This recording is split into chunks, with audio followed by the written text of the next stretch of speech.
Graça e paz abençoados, voltando aqui, o fim dos tempos, parte 7.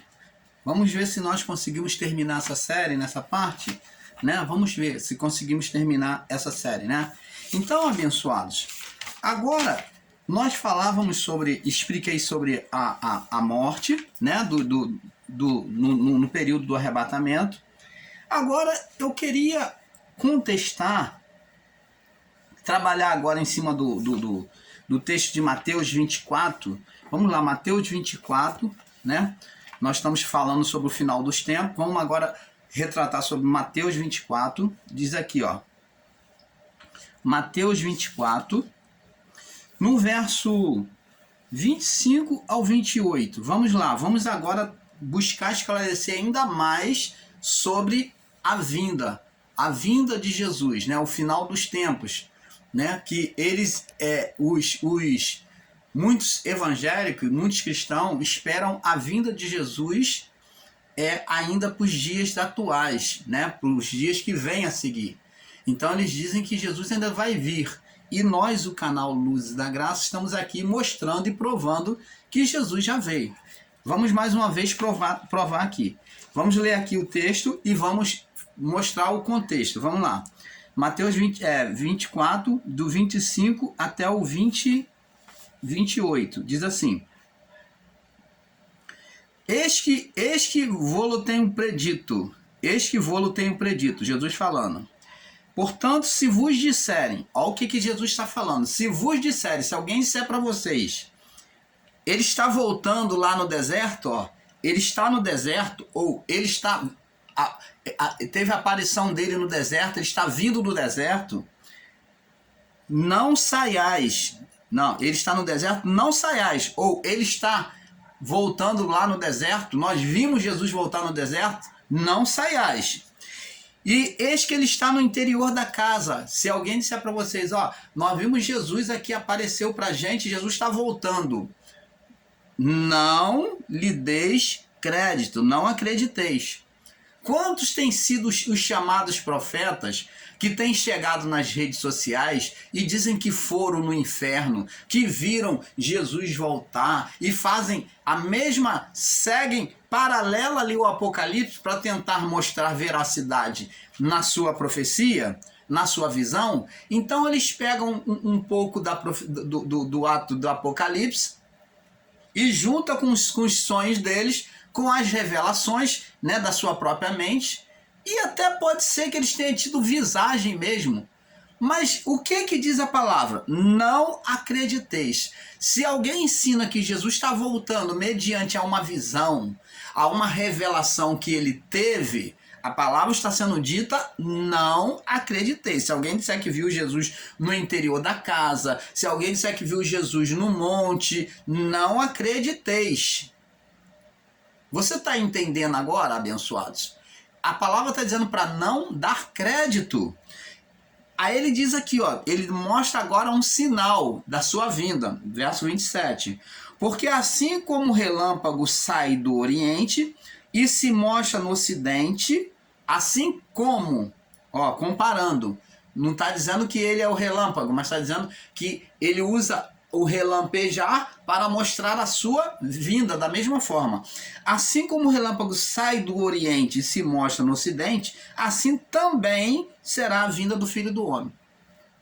Para falar sobre relâmpago, já falei, torno a falar, falei no vídeo abaixo.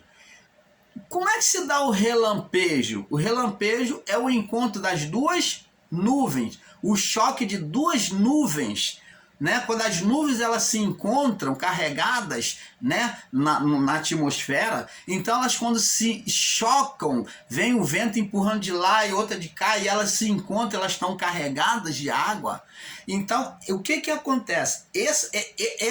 Esses gases que tem lá com água, né? Então, esses gases das nuvens que evaporam da água e formam gases lá em cima, quando esses gases, essa nuvem de gases ali e a outra se encontra com a outra, há um choque e há uma descarga elétrica, produz essa tromba, essa trombada que dá uma com a outra, provoca uma descarga elétrica. O que significa essas nuvens, o encontro dessas duas nuvens? Significa a lei vindo de encontro com a graça, mostrando que o tempo chegou ao fim.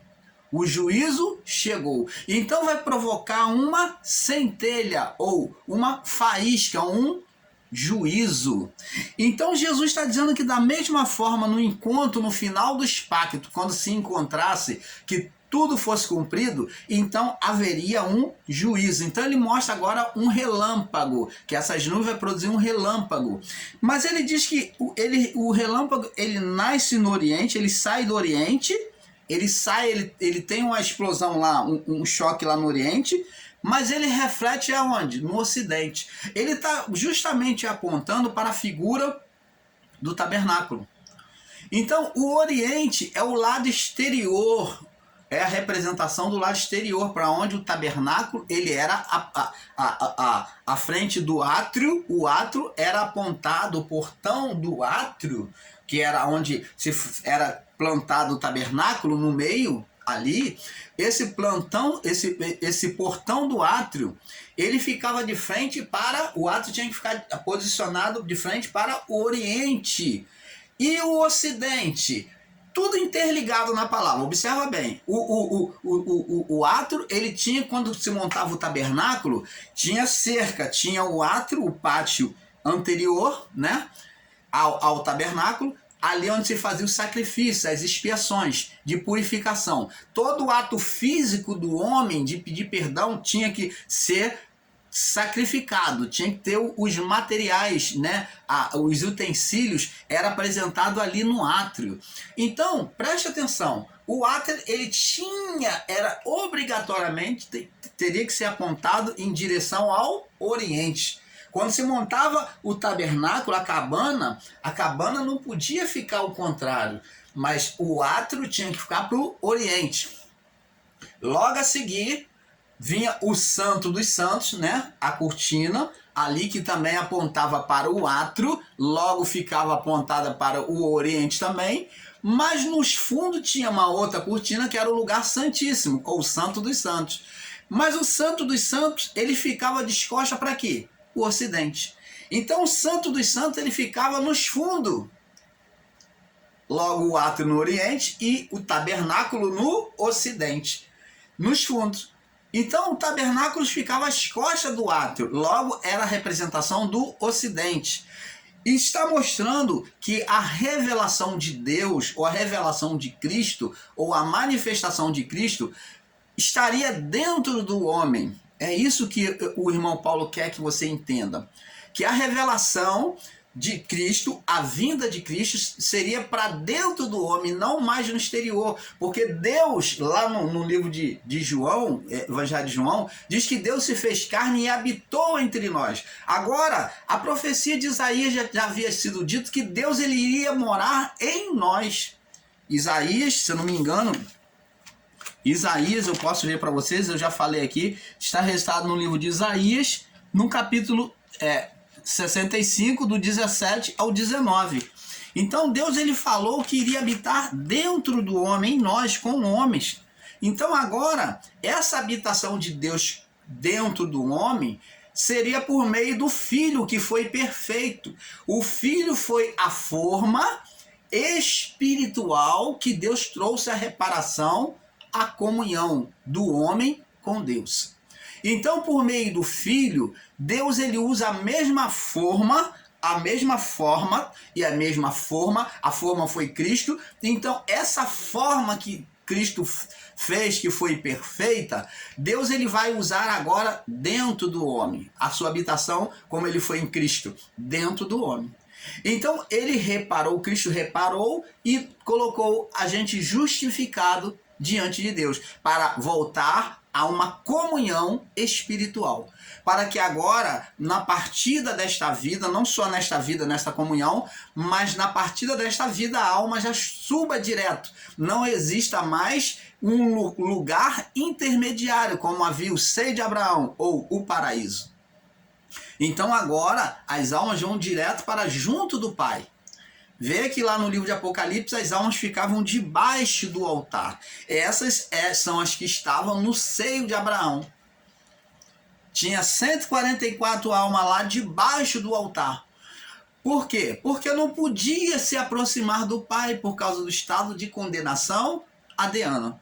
Então, abençoados, como falei aqui, agora, como vimos aqui, Jesus ele disse, porque assim como o relâmpago sai do Oriente e se mostra no Ocidente, né? Assim também será a vinda do Filho do Homem para dentro. Agora a habitação dele é dentro. Ele se mostrou junto, ele foi chamado de Emanuel, ou Deus junto aos homens, ou Deus no meio dos homens. Emanuel, que é Deus conosco, ou Deus no meio dos homens. Agora é Deus dentro do homem, por meio da figura de Cristo, do Espírito Santo. Então, agora ele passou para dentro. O reluzir do relâmpago veio para dentro do Oriente, ou dentro da alma de cada um de nós. Diz aqui, ó, porque assim como o relâmpago sai do Oriente e se mostra no Ocidente, assim também será a vinda do Filho do Homem. Temos que entender isso. Não espere vinda de forma visível, porque nunca vai acontecer. Não espere, eu te garanto isso. Nunca vai acontecer. Nós estamos aqui esclarecendo você a palavra de forma nítida e clara. Porque agora tem mais. Agora eu vou explicar esse detalhe aqui que confirma que é o contexto. Ó, o contexto tem dois contextos, né? Ele usa o relâmpago. Agora vem esse aqui fortalecer.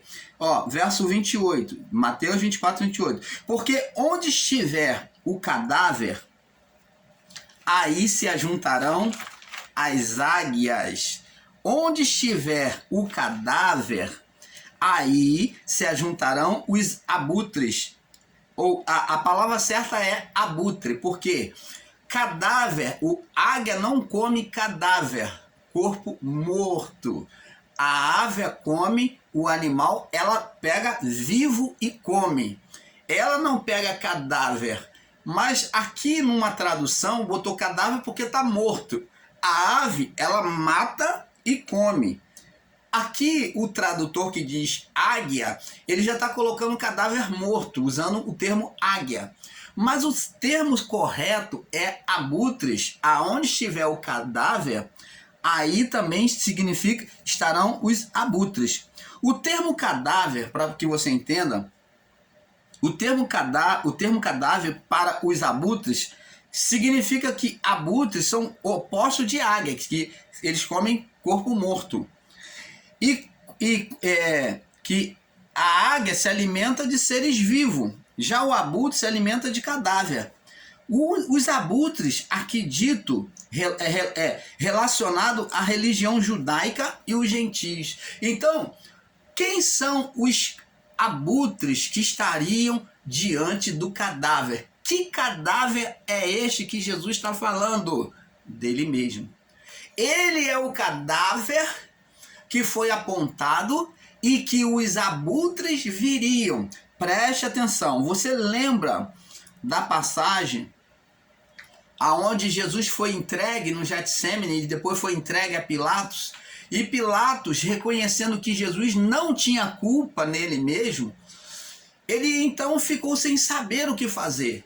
Ele não querendo crucificar Jesus, mas os líderes religiosos incitou o povo a colocar Jesus sobre o madeiro.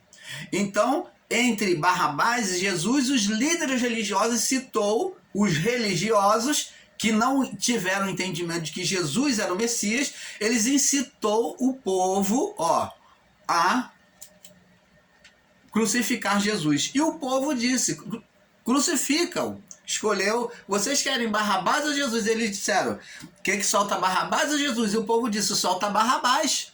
Que eles exerciam misericórdia a um e sepultava o outro na cruz. Então, preste atenção, o povo escolheu Barrabás, um salteador, e quis crucificar o justo.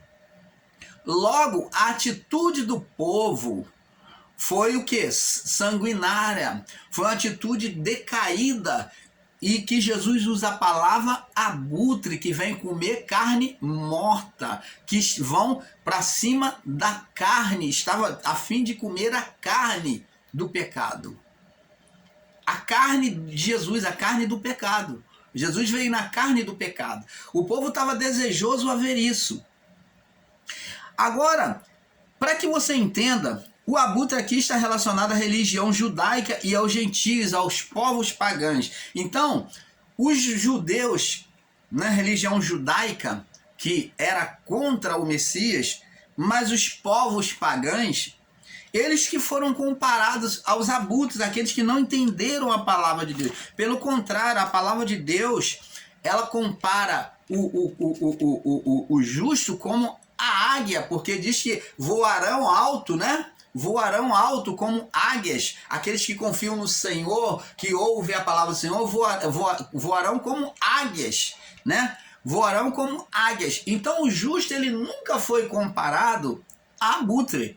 Mas aqui está se referindo ao povo pagão e aos religiosos, que foi contra o Messias. Agora, para nós entendermos isso aqui, vamos lá no livro de João, capítulo 6. João, capítulo 6. Vamos aqui também anexar aqui João, capítulo 6, no verso 37. João, capítulo 6, no verso 37.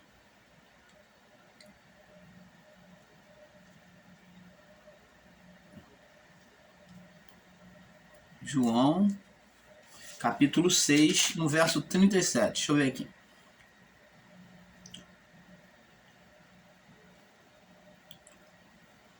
Diz assim, ó.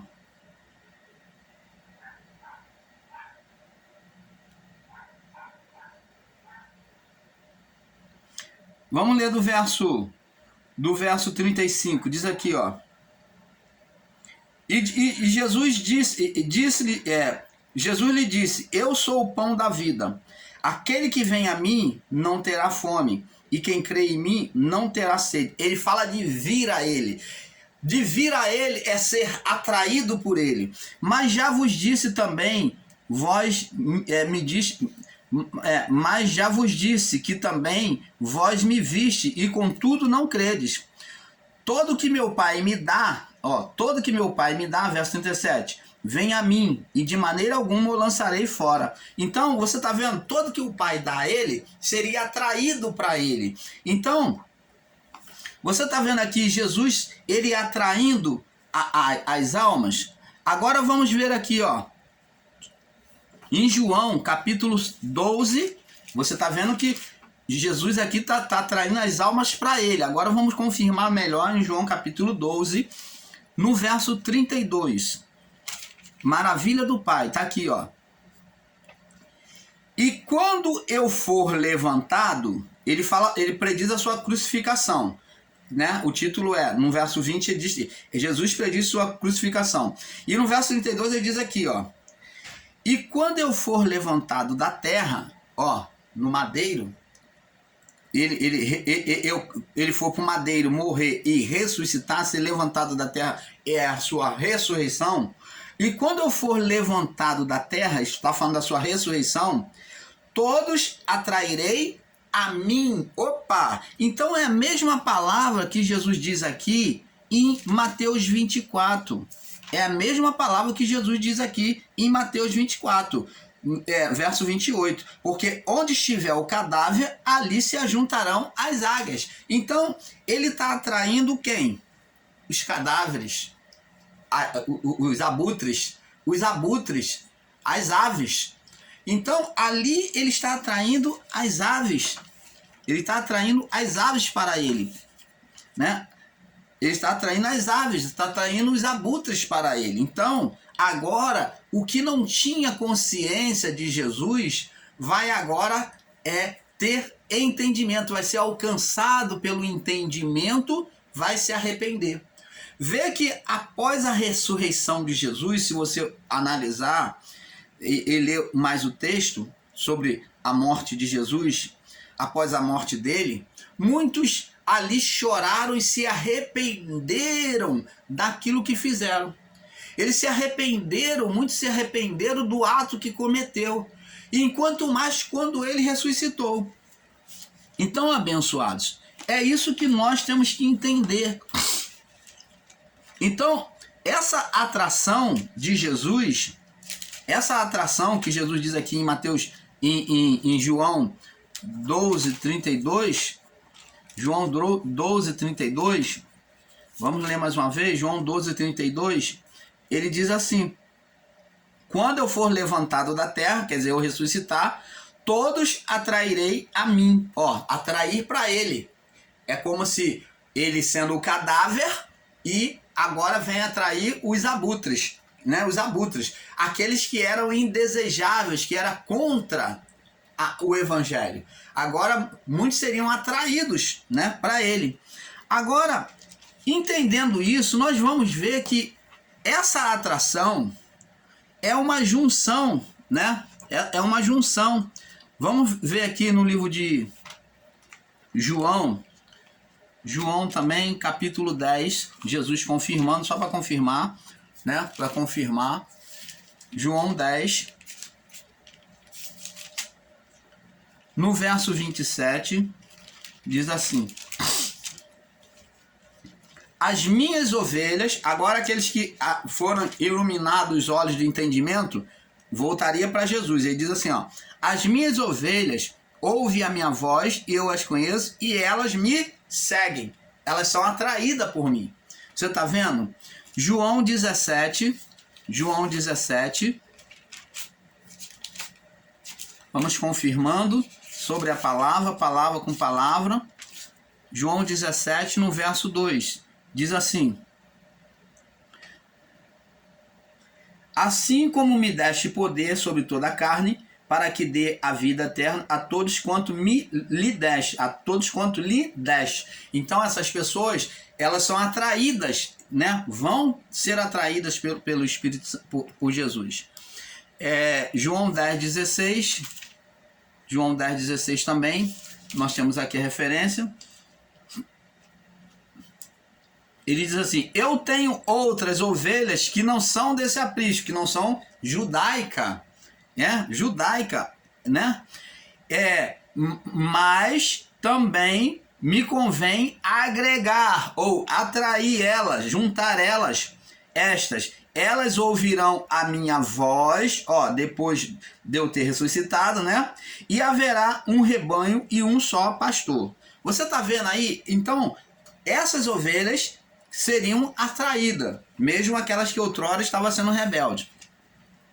Então, abençoado, a atração física, a atração de Cristo, que ele diz que é sobre os abutres ser atraído pelo cadáver, ela não é uma atração física ou visível.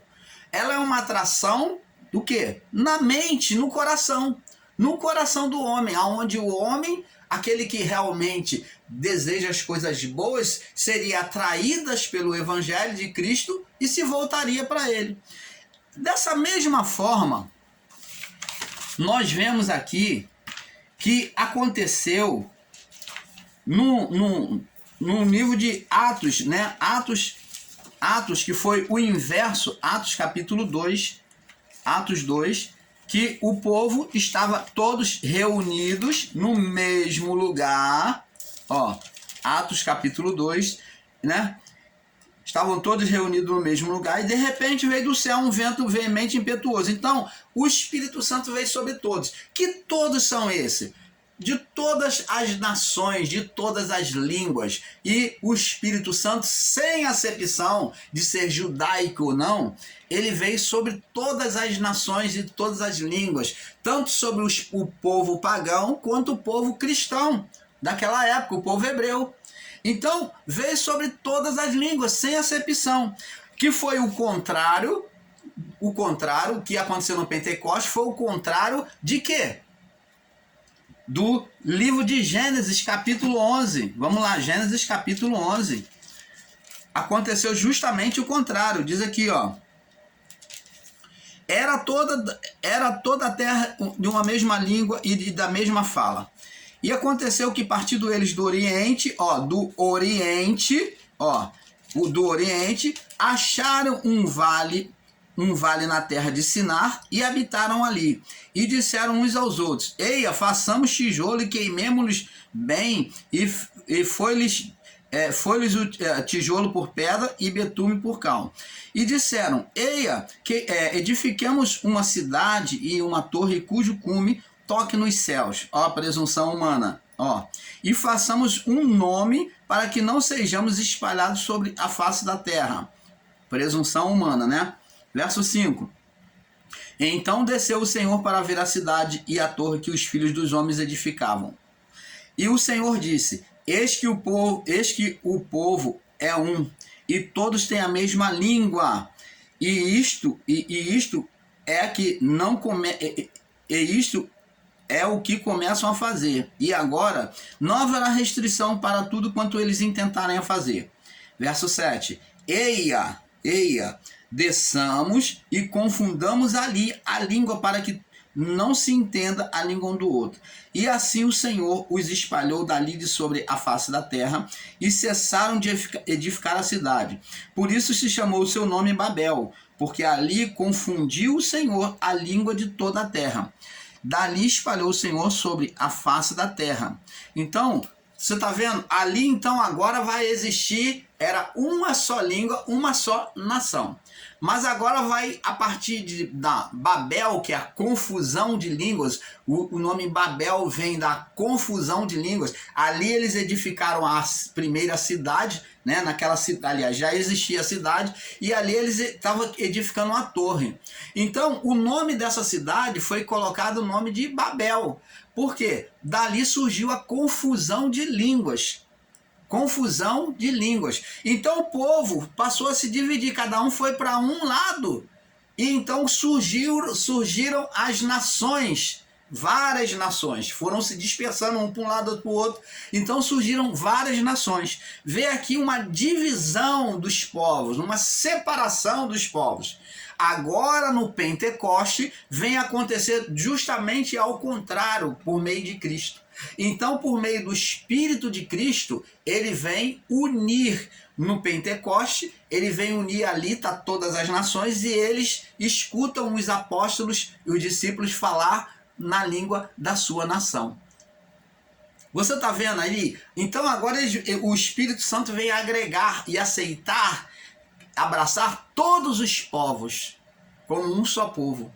Então agora vem formar um só espírito, um só povo. Então, abençoados, é isso que nós temos que buscar entender. Isso que o canal Luzes da Graça tem explicado para você. Agora vamos, para concluir este assunto, vamos falar dos dias de Noé.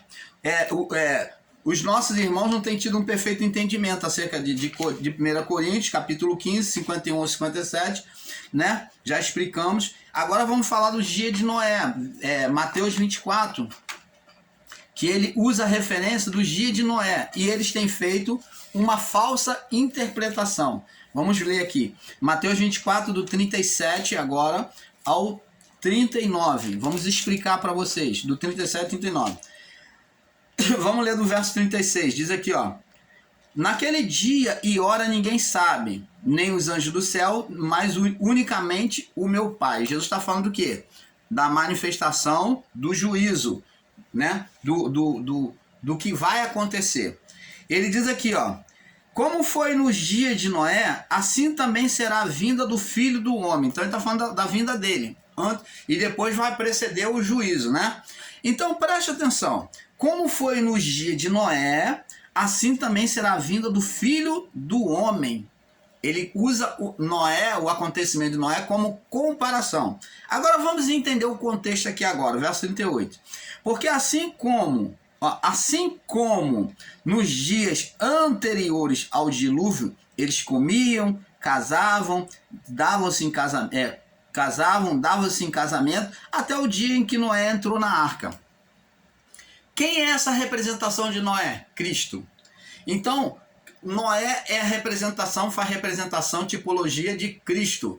Noé, a arca, é o madeiro, que Jesus subiu no madeiro, e está apontando que a após o madeiro, logo após o madeiro, Noé está construindo a arca. Vem anunciando que vai haver um dilúvio, vai haver um juízo sobre aquele povo. Noé entra na arca. E quando ele entra na arca, ele entra no madeiro, logo após vem o quê? O dilúvio, as águas, das águas. Então, a mesma coisa aconteceu com Cristo. Após o madeiro teria que vir o juízo. Mas o juízo precederia o quê? A vinda de Jesus precederia o juízo. A vinda de Jesus precederia o juízo. Porque primeiro Jesus foi para o madeiro, entrou na arca e após isso, ele entrou na arca, veio o dilúvio, o juízo. Diz aqui no verso 39, e não perceberam até que veio o dilúvio e levou a todos. Assim também será a vinda do Filho do Homem. O que Jesus está dizendo aqui? Está dizendo que a sua vinda seria visível de forma alguma. Noé estava visível e ele levou um tempo falando, após a anunciação de Deus, levou mais 120 anos avisando aquele povo para que ele se arrependesse. 120 anos. Deus ainda esperou, depois de ter anunciado sobre o dilúvio, 120 anos, 1 século e 20 anos. Então, mesmo assim o povo não se arrependeu, não acreditou. Então o que aconteceu? Noé entrou na arca, da mesma forma Jesus subiu o madeiro, que a madeira lá da arca representa o madeiro. Jesus subiu o madeiro e após o madeiro vai vir os acontecimentos. Vai vir o quê? Jesus vai vir sobre a igreja, ele vem fortalecer a igreja sobre aquilo que haveria de acontecer, tanto que ele anuncia o que vai acontecer, as perseguições, as matanças. Então ele fala, você estiver na cidade, fuja para os montes. Se tiver em cima do telhado, não desça para pegar alguma coisa. Olha, não saia no inverno, porque tomara que esses dias não aconteçam no inverno, e ai das grávidas. Então ele está anunciando, ele está abreviando, né? Está sinalizando aquilo que vai acontecer. Não é Deus que mandou todo este mal. Esse ensino de que Deus que trouxe o juízo físico nos anos 70 é você não entender a Bíblia. Você, ensinador em graça que está ensinando dessa forma, você está lendo o gibi. Você tem que rever os seus ensinos, porque você ensinar dessa forma é você apresentar ao mesmo tempo um Deus mau e depois apresentar um Deus bom. Um Deus que morde e assopra. É um Deus de dupla face. Mas o juízo que aconteceu, o juízo físico, foi a obra de Satanás. Observe lá no livro de Apocalipse que ele seria solto por um pouco de tempo. Esse pouco de tempo, e Apocalipse ainda diz que ele se assentaria na cadeira como se fora o próprio Deus. Por isso é que as pessoas, elas sem entendimento, elas ensinam como se Deus tivesse trazido a sentença física sobre Jerusalém, sobre o povo de Jerusalém. E isto não é verdade. A sentença física foi o ser espiritual Satanás, e logo após a sentença física, o tempo de Satanás de reinar, de criar o seu desastre, né, na sua legalidade, ele teria que ter legalidade para isso, porque ele era o senhor do mundo, da carne. Então o mundo jazia no maligno, Jesus falou. Então agora terminou o seu tempo, agora Deus vem exercer juízo contra Satanás e os seus demônios. Eles vão ser agora presos e agora lançados no fogo, no fogo eterno. E junto com ele os ímpios. Então agora vem o juízo de Deus. O juízo de Deus é espiritual. Se o juízo que eles ensinam aí sobre a cidade de Jerusalém era um juízo divino, por que a palavra Pedro diz, né? Pedro e Tiago diz que Jesus pregou aos espíritos em prisão lá da época do tempo de Noé? Aos espíritos que estavam em prisão. Para que Jesus desceu nas profundezas da terra? Para poder pregar ou para testemunhar a sua vida, a sua ressurreição para esses espíritos, para essas almas que estavam lá. Por que Jesus foi resgatar essas almas? Então, Deus é um Deus de morde e assopra. É isso que está sendo ensinado em graça? É isso que está sendo, porque me parece que os ensinos em graça têm sido piores do que os ensinos do sistema religioso, que está esperando inocentemente, como um bobo, como uma criança que acredita em Papai Noel, em Chapeuzinho Vermelho, em Lobo Mau, e os ensinos em graça estão ensinando com perversidade, dizendo que Deus é um Deus que trouxe o juízo físico sobre Jerusalém. Um Deus mau, um Deus que abocanha. Mas, logo ao mesmo tempo, o filho dele vai lá e resgata os lá do período de Noé. Que negócio é esse? Que Deus é esse? Ora, ele não considerou perverso o povo de Sodoma e Gomorra? Não considerou perverso aquele povo do período de Noé? E agora ele vai resgatar? É esse ensino que está sendo ensinado em graça. Um ensino totalmente fora do contexto, em que Deus é mau e daqui a pouco é bom e seu filho vai lá. Deus faz o mal e seu filho vai desfazer o mal. Oh, abençoados, vamos acordar para isso. O juízo não foi Deus que trouxe sobre Jerusalém, foi Satanás. Leia a Bíblia, procure analisar, não só no livro, mas vai nos outros livros, procura para você ensinar corretamente. Então, abençoados, nós, o canal Luz da Graça, vamos ficar por aqui. Aqui, ó, como foi nos dias de Noé, né? Nos dias de Noé. Aqui, ó, não está dizendo que haveria, que Jesus vai voltar de forma visível e que vai haver um arrebatamento secreto. Noé e a sua família não foram tirados às ocultas. Eles entraram na arca e isso foi visível. Se você for comparar Noé e ensinar arrebatamento secreto, você do sistema religioso evangélico, você está sendo errôneo, porque Noé não saiu de forma oculta, não foi tirado de forma oculta. Eles foram avisados. E muitos até viram a família de Noé entrar na arca e não quiseram entrar. Estava aberto para qualquer um entrar, mas não quiseram.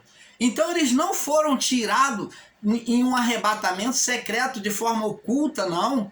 Jesus usa uma comparação para dizer que um vai ser tirado e o outro vai ser deixado nesta vida. O arrebatamento, ele é um arrebatamento de uma vida para a outra, de um lado para o outro. E o mundo não deixou de ser mundo, não houve destruição do cosmos, não. Houve um novo céu, uma nova terra? Houve. Para aquele período houve, porque Deus recomeçou tudo, brotou tudo de novo. Houve, foi um novo céu e uma nova terra. Foi um pacto que findou e Deus iniciou, tanto que ele iniciou um outro pacto, um novo pacto com Noé, através do arco de Deus, que é chamado aí, conhecido pelos místicos de arco-íris, mas não tem nada de íris. Íris está focalizado na deusa Íris, foi focalizado para a deusa Íris, mas é o arco de Deus. Então essa aliança, esse arco de Deus, que foi denominado de arco-íris pelos homens, idólatra, né? A deusa Íris. Então esse arco, ele sinalizou que Deus nunca mais derramaria um dilúvio mundial, né? Global sobre a terra. E isto, de fato, nunca mais aconteceu. Deus tem andado nos seus próprios caminhos. Você está entendendo, abençoado? Então não há arrebatamento secreto. Deus não age assim. Esse arrebatamento, a igreja seria arrebatada. Que arrebatamento é esse? Já estou terminando já, né, no final. O arrebatamento dito por Paulo é que o arrebatamento seria a mudança do estado espiritual, saindo do estado de condenação adeana para um estado de aceitação, de comunhão com Deus. Por isso que João disse, vi novo céu e a nova terra. E Isaías diz que Deus ia fazer um novo céu e uma nova terra, já estava profetizado. Então, esse novo céu e a nova terra já é o arrebatamento, fomos tirados do mundo de condenação. Fomos tirados do estado de condenação. Isso já é um arrebatamento do quê? Do espírito. O espírito saiu do estado de condenação, foi arrebatado, tirado do estado de condenação para o estado de aceitação, de comunhão com Deus. Tanto nesta vida, quando partirmos deste corpo, já vamos estar direto, já não vai ter estado intermediário, seio de Abraão, nada disso. Vamos direto para o Pai. Você está entendendo, abençoado? Por isso que Paulo diz que receberemos um novo corpo, receberemos um corpo glorificado. A alma, ela já recebe automaticamente um corpo glorificado. E com isso o canal Luz da Graça termina por aqui esse estudo. Teremos muito mais para falar. Mas vamos ficar por aqui porque é um pouco aqui, um pouco ali. Esperamos que você tenha tido um perfeito entendimento da palavra. Paz seja dada a todos. Vamos para a próxima série que nós vamos estar falando. E essa série vai ser uma série que vai mexer com muitas pessoas, o entendimento de muitas pessoas. Vamos falar sobre a homofobia cristã. É a próxima série que vamos estar iniciando agora. Paz seja dada a todos. Paz.